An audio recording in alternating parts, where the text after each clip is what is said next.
to my channel Eternal Journey. Please like and subscribe the channel. What will you find in this channel? You will find spiritual teachings. You will find teachings of Bhagavad Gita, and you will find teachings on meditation. Today we'll talk about chapter 9 to 14 of Bhagavad Gita. What is Bhagavad Gita? What do you mean by Bhagavad Gita? Bhagavad means God and Gita means song. So the word Bhagavad Gita means song of the God. It is part of Mahabharata. What do you know about Mahabharata? Who all have read Mahabharata? To be frank, I have read Bhagavad Gita many times, but if you are not continuous with something, if you are not regular with something, what happens? 90% of what you study, you forget. You remember only 10%, 5%. That is why for students,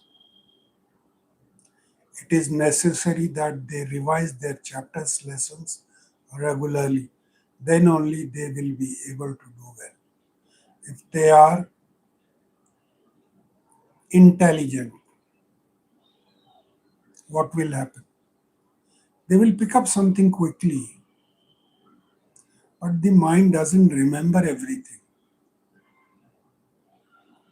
You tend to forget. So they must revise. Similarly, it's with me also. I have read Mahabharata many times, but again, I hardly remember anything about it. I hope you have watched Mahabharata serial on TV. I have also seen that. I remembered everything that time. But now again, I hardly remember. So coming back to the question, who all have read Mahabharata? Do you remember anything from there? Mahabharata is the longest epic of the world. It's called the song. It's called the poem. It's the longest poem of the world. How many verses are there in Bhagavad Gita? Please comment and let me know if you are aware of it. Whatever questions, doubts you have regarding spiritualism, Bhagavad Gita, or meditation, let me know in the chats or comments. I will try and answer you. So, Bhagavad Gita is the longest epic of the world, and it has got how many verses? Friends, it has got about 1 lakh verses.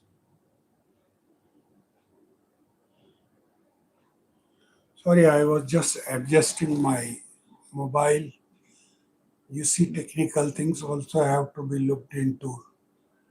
Otherwise, we will not be in communication. I was saying Bhagavad Gita, Mahabharata has got about 1 lakh verses, shlokas in it.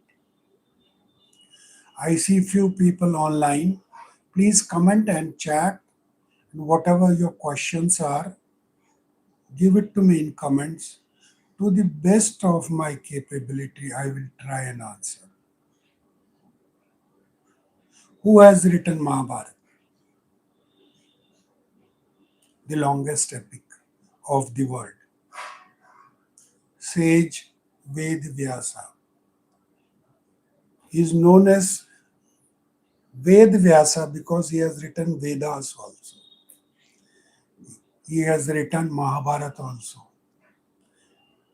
And now today we will be talking about Gita. Tell me if you are aware in the comments. Gita is part of which epic, which book? Most of you will guess it right. Gita is part of Mahabharata. It is part of Bhishma Parva. There are 18 Parvas in Mahabharata. How many Parvas? 18 Parvas. Parvas means sections or books. So there are 18 sections in Mahabharata. Out of them one is Bhishma Parva, in which Bhagavad Gita takes place. I have already told you what does Bhagavad Gita means. My next question to you friends who all are there, please give me in writing, give me in comments. How many chapters does Bhagavad Gita have? Anyone?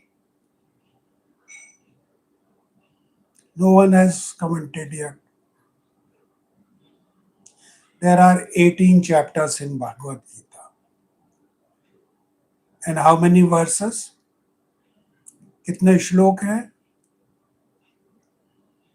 700 verses. It's also song. It's also poem. Bhagavad Gita, as I said, what does it mean? It means song of the Lord. Bhagavad means God, and song means Gita means song. So it is song of the God. It was written by sage Ved Vyasa in epic Mahabharata.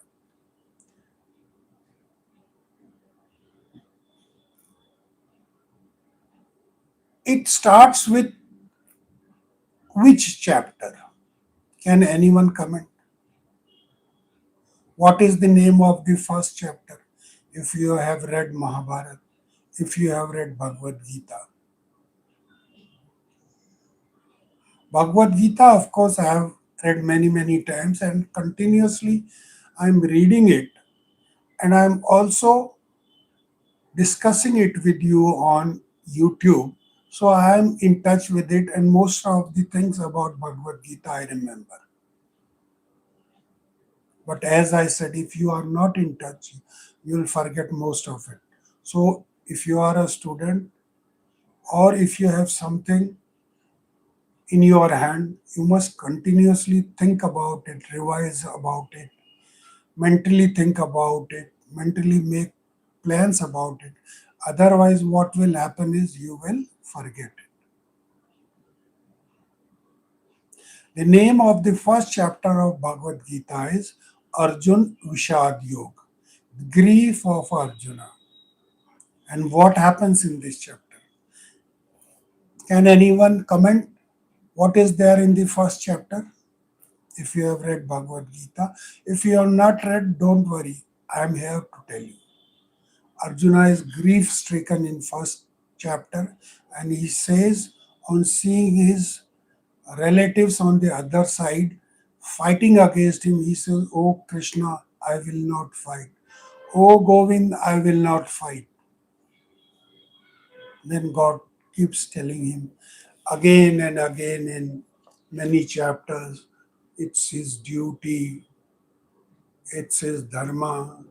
Now, can anybody comment what is dharma? Is it religion? Hindu religion, Muslim religion, Islam, Christianity? Follow your religion. Is that what Krishna means here? No. He means your duty. You are a soldier. You are in the battlefield to fight. So it's your dharma to fight. Do that. And many places, at many places, God has said in Bhagavad Gita, stand up, fight. Stand up, do your duty. Stand up, follow your dharma. That's what he says. It's so important. Many places he has said again and again, get up and fight.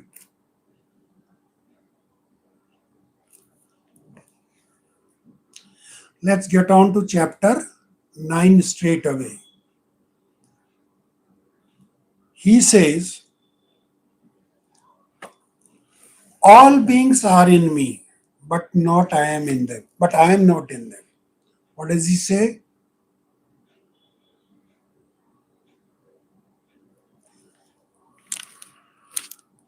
All beings are in me. Everything that exists in the universe is in me, but I am not in them. Like everything is in the sky.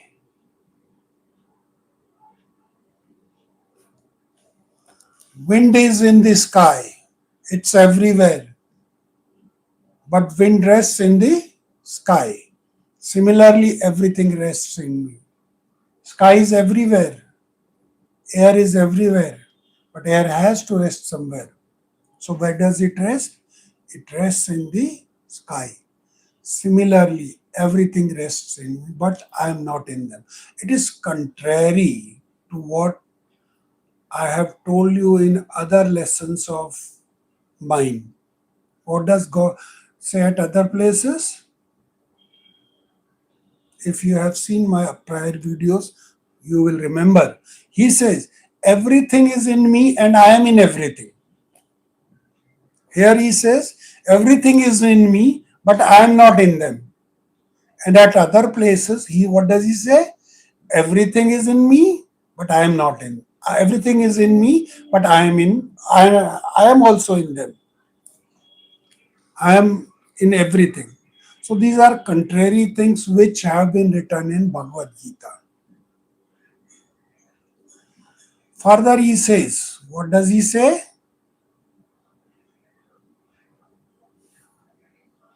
I created the universe millenniums ago, and I will destroy it millenniums afterwards.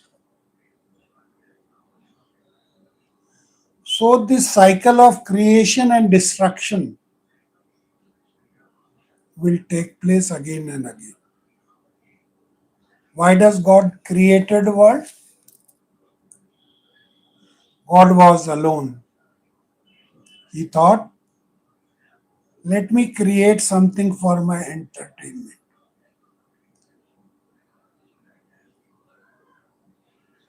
So, what did he create? He created the universe. And in this universe, on our planet Earth, he came in the form of man.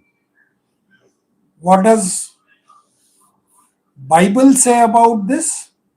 It says God created man in his own image, which means God and man are same, man and woman. And where does he live in man? He lives in every part, every particle of the body. Even a single hair is there. But his place to rest is, let me ask you, where do you think God is in our body? He is in our heart. The soul which exists in our body, which is its place is heart. So when we work from heart, when we think from heart, we really do things for the God or the way God wants us to do. If you think from mind, then you will not really go towards godliness. You will go towards worldliness. what will you think of? You will think of desires more and more. The more you desire, the more you think of gaining even more things.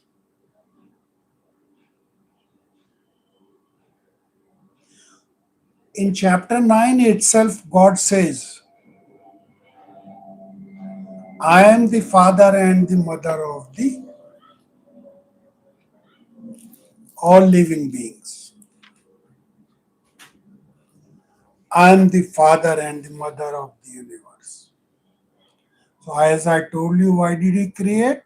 He created because he was alone and he wanted to be with somebody. So, he created universe. He created nature and he himself came to live a life and see and enjoy. But man, when he came on earth, he was supposed to think of God and go back to him again after enjoying the world. But when he comes to the world, he finds, what does he find? He finds that there are so many lucrative things in this world: food,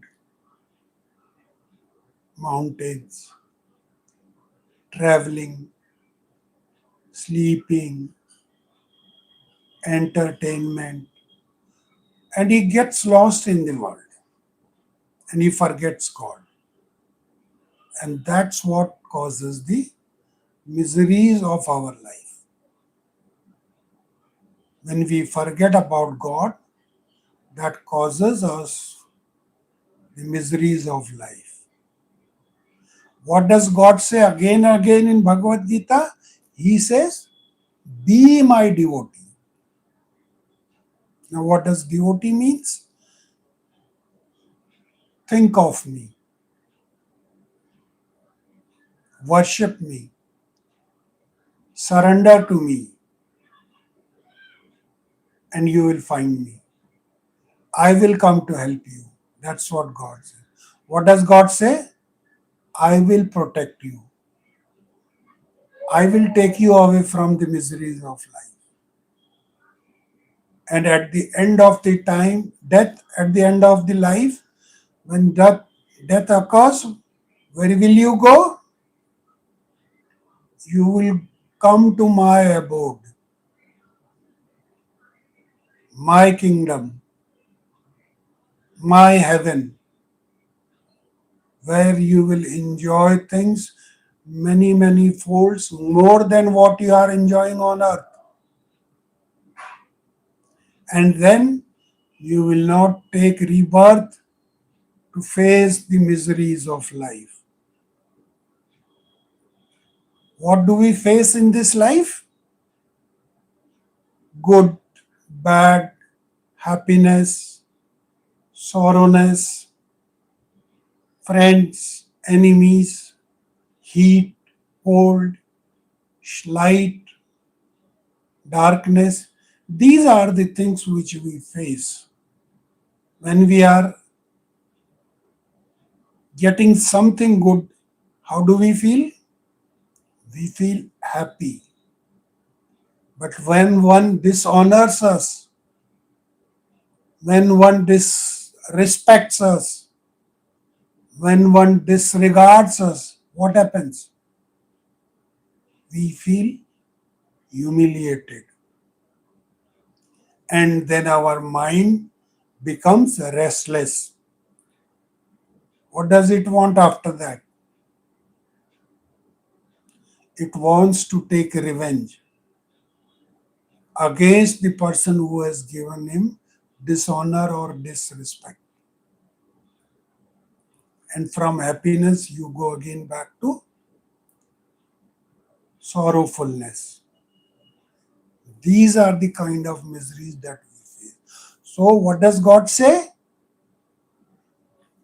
When you die and come to my abode, You will not come back to this earth again to face these kind of miseries.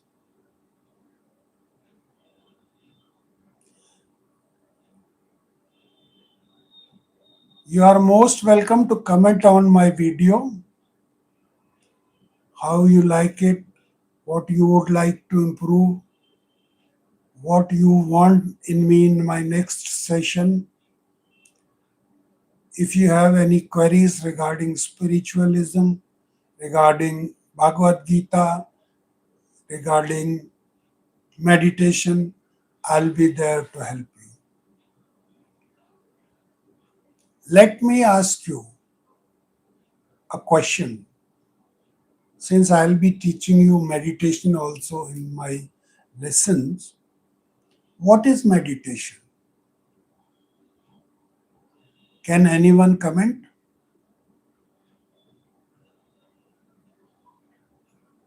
Meditation in Hindi means dhyan. It is yog or yoga. And what does yog means? Uniting. Uniting what? Uniting self to the God. That is yoga. And the techniques that we follow to concentrate our mind on God, that is meditation.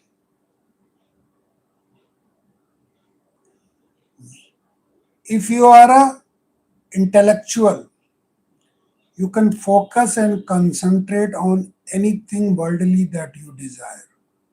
And you can succeed at that, and you can say, I have a focused and concentrated mind. I have focused on this thing and I have achieved it. But that is not meditation. What is meditation? Concentrating the mind on the techniques with which we can find God is meditation.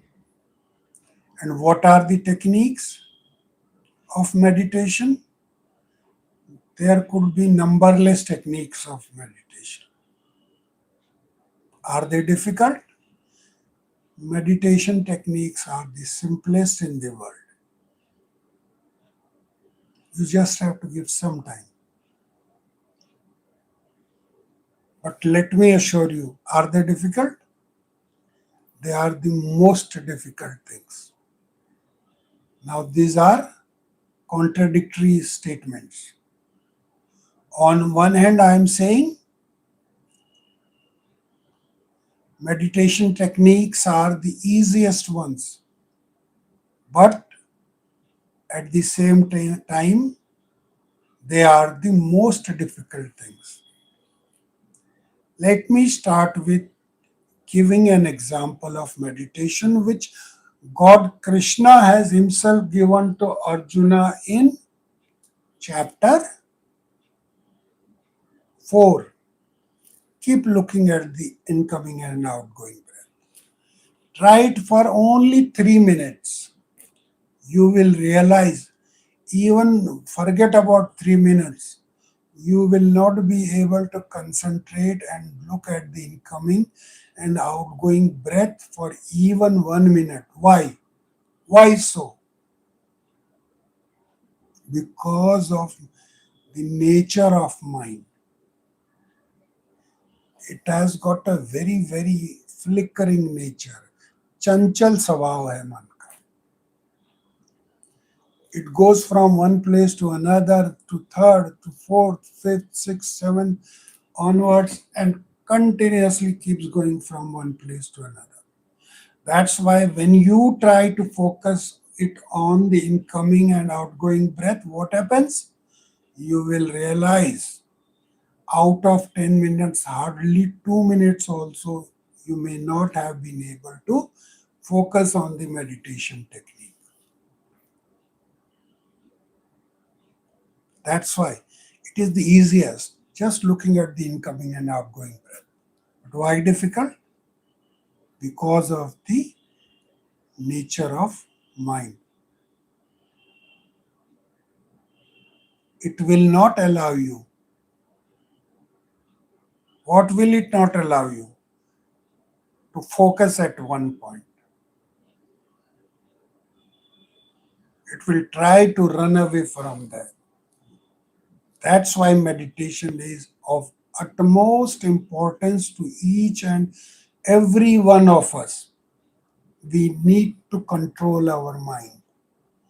We need to put it where we want to put it. Krishna says in Bhagavad Gita, who is Krishna? Krishna is the reincarnation of Lord Vishnu. And who is Lord Vishnu? Lord Vishnu is one of the three prominent deities of Hindu. Lord Shiva, Lord Vishnu, and Lord Brahma. Lord Brahma is the creator of the universe. Lord Vishnu is the protector of the universe. And Lord Shiva is the destroyer of the universe. And Lord Vishnu, who is the protector of the universe, reincarnation is Lord Krishna, who gives the teachings of Bhagavad Gita to Arjuna. It is a dialogue between man and God. The song of Gita is between God and man. And what does Bhagavad Gita teaches us? Innumerable lessons to be followed for a happy, prosperous, and peaceful living.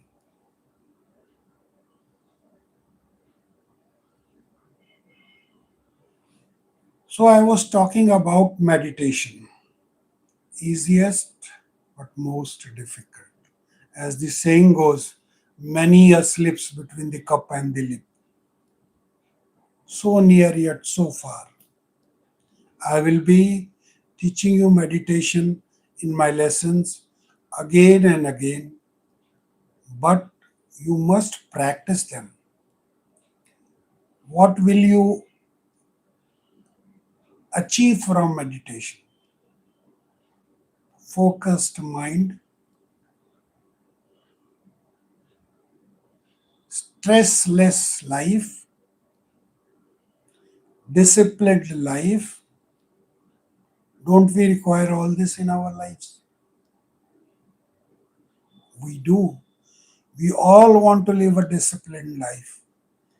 We all want to achieve success in life, but we don't know how to go ahead. Just follow one thing. I keep telling myself also, master one, and you will be the master of all. Master meditation and see your life changing. What will happen if you master meditation? You will master everything, your studies, your relations, your sports, your business, your entertainment activity. You will be master of each and everything because from meditation emanates powers. What does meditation gives us? It awakens our subconscious mind. There is a mind within the mind where the hidden gems are there. And what will the subconscious mind give you when it awakens? It will give you tremendous power. Suddenly you will realize you have hit upon a technique which was always there, but you never realized about it.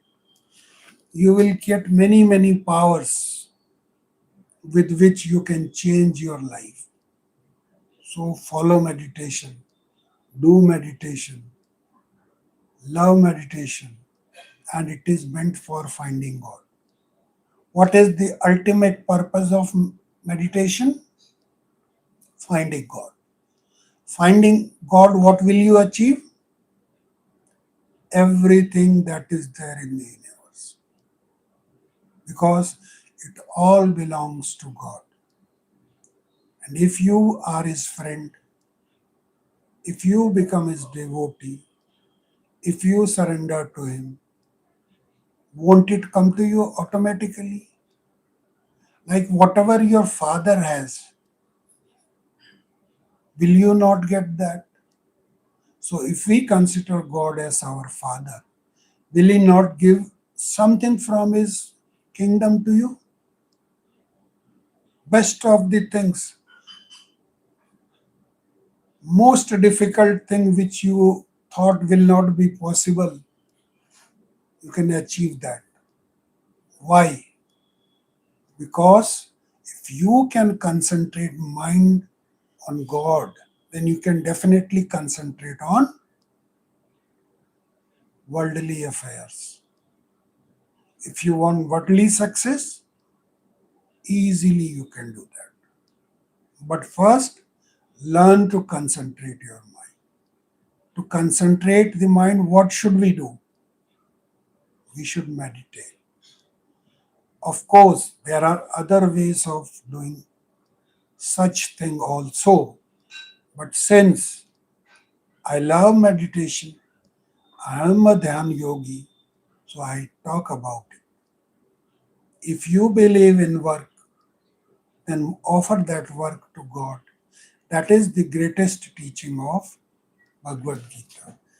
Let me finish up by asking this question. What is the essence, the sar, the gist, the conclusion, or the essence of Bhagavad Gita? What is the greatest teaching of Bhagavad Gita? It is do your duty, but do not expect anything in return. Just offer that result to God. This is Bhagavad Gita's greatest teaching. Friends, let me stop this lesson of Bhagavad Gita today here itself. See you again next time. Until then, go to my channel Eternal Journey, like and subscribe. Have a good day. Have a good night. Enjoy. Namaste.